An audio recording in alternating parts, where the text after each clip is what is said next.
සිත්තරාගේ නමක් නොමැතිව සිතුවම් කළ මේ සිතුවම තායිලන්තයේ තහනමකට ලක් වූ සිතුවමක්. ආගමකට අපහාසාත්මකව නිර්මාණය වූයේ යැයි මේ සිතුවම තහනම් වුවත් මෙය පිරිහෙමින් යන ආගමික චීවරධාරීන් වෙනුවෙන් නිර්මාණය වූ කාලීන සිතුවමක් නිසාවෙන් බොහෝ මිනිසුන් මේ සිතුවම අගය කර තිබුණා.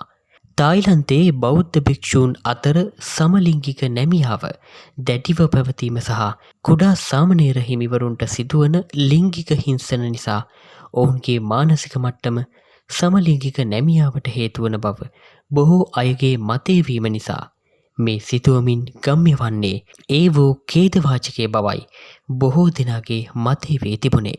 සිතුවමත් සමගින් මේ වූ සමාජ කතිකාවත හේතුවෙන් එරට බලධාරීන් මේ සිතුවමේ ආගිය මුලගිය තැන් සෙවීම නවතා දමන අතර එයට හේතුව සිතුවම ඇඳි සිත්තරා සොයා ඔහුට දඩුවම් කිරීම මගින් මේ සිතුවමට අනවශ්‍ය ප්‍රචාරණයක් ලැබේවියයි